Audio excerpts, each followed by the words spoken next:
आज यानी 12 दिसंबर को हम मौजूद हैं प्रेस क्लब चंडीगढ़ में, जहां पे एक प्रेस कॉन्फ्रेंस का आयोजन किया गया था। ये प्रेस कॉन्फ्रेंस क्राफ्ट रूट्स की तरफ से आयोजित की गई थी। हमारे साथ मौजूद हैं क्राफ्ट रूट्स की संस्थापक श्रीमती अनारबेन पटेल, जो कि क्राफ्ट रूट्स की संस्थापक भी हैं।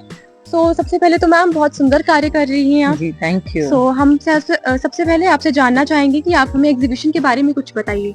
जी, हम लोग ये जो हमारी संस्था है क्राफ्ट रूट्स, वो पूरे पैन इंडिया में काम करती है कारीगरों के साथ जो हाथ से हैंडीक्राफ्ट बनाते हैं।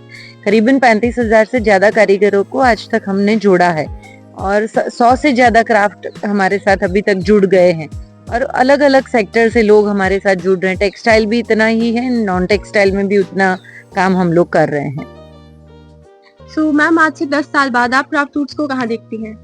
मैं चाहती हूँ कि ये ऐसी संस्था बने कि जो क्राफ्ट के जितने भी प्रॉब्लम्स हैं वो प्रॉब्लम्स को हम गवर्नमेंट के साथ में रह के उसको सॉल्व कर पाएं, क्योंकि ये ऐसा सेक्टर है जो सेक्टर में सबसे ज्यादा इको फ्रेंडली मटेरियल यूज होता है। गांव अपने जो जिंदा है अपने देश के, क्योंकि हम हमेशा बोलते हैं कि इंडिया गांव के कारण जिंदा है, तो ये गांव से आई हुई चीजें हैं। और मैं चाहती हूँ कि जो रूरबन का कॉम्बिनेशन होना चाहिए, क्योंकि हम जो भी पहनते हैं वो हमको पता होना चाहिए कि वो कहाँ से हमारे बॉडी तक आता है।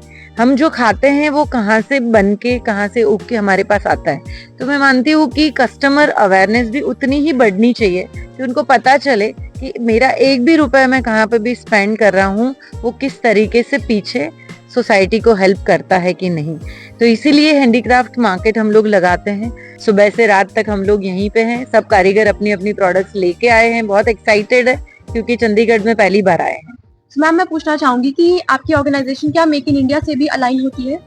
ये मेड इन इंडिया है, मैं ऐसा बोल सकती हूँ, क्योंकि ये हमारे देश सालों से बना रहा है और हम उसको लेके बाहर जाएंगे। हम किसी की प्रोडक्ट यहाँ पे मैन्युफैक्चर नहीं कर रहे हैं। तो मेक इन इंडिया से ये थोड़ा अलग है क्योंकि this is made in India and काफी एक्सपोर्ट मार्केट भी खुल रहा है। कारीगर बाहर निकलने के कारण वो उस क्वालिटी समझ में आ रहा है उनको, एंड अगर बेस्ट क्वालिटी तक अगर हम पहुंचे तो मुझे लग रहा है कि अब हमारा सबसे ज्यादा हैंडीक्राफ्ट आउट ऑफ कंट्री बिकेगा।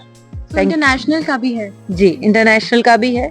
एंड दूसरा मेरा सबसे बड़ा जो ड्रीम है वो है कि ये सेक्टर इतना बड़ा है, करीबन 1.5 से 2 करोड़ से ज्यादा लोग ये सेक्टर के साथ जुड़े हैं, बट हमारे पास क्राफ्ट यूनिवर्सिटी नहीं है। तो एक फॉर्मल यूनिवर्सिटी क्राफ्ट की बननी चाहिए और मुझे लग रहा है कि जो 5 या 6 जनरेशन से कारीगर काम कर रहे हैं उनको एक मानद डिग्री मिले और भी नए बच्चे ये सेक्टर में आए, क्योंकि कई ऐसे क्राफ्ट है जो डाई हो चुके हैं। मुझे लग रहा है कि काफी सेक्टर को अभी डाइंग क्राफ्ट को रिवाइवल करने की जरूरत है।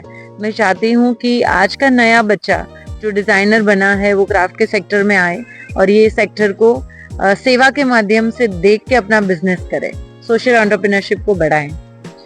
जैसा कि आपने देखा, मैम ने हमें बताया कि इस एग्जीबिशन में 35,000 से ज्यादा कारीगर आने वाले हैं, अपनी पेशकश दिखाने वाले हैं। ये एग्जीबिशन 13 दिसंबर से लेकर 17 दिसंबर तक रखी जा रही है। इसका उद्घाटन 13 दिसंबर को हरियाणा के माननीय मुख्यमंत्री नायब सिंह सैनी द्वारा किया जाएगा। अर्थ प्रकाश के लिए वीडियो जर्नलिस्ट अजीत कौशल के साथ पलक जैन। ताज़ा अपडेट्स व बड़ी खबरों के लिए सब्सक्राइब करें अर्थ प्रकाश टीवी और बेल आइकन दबाना न भूलें।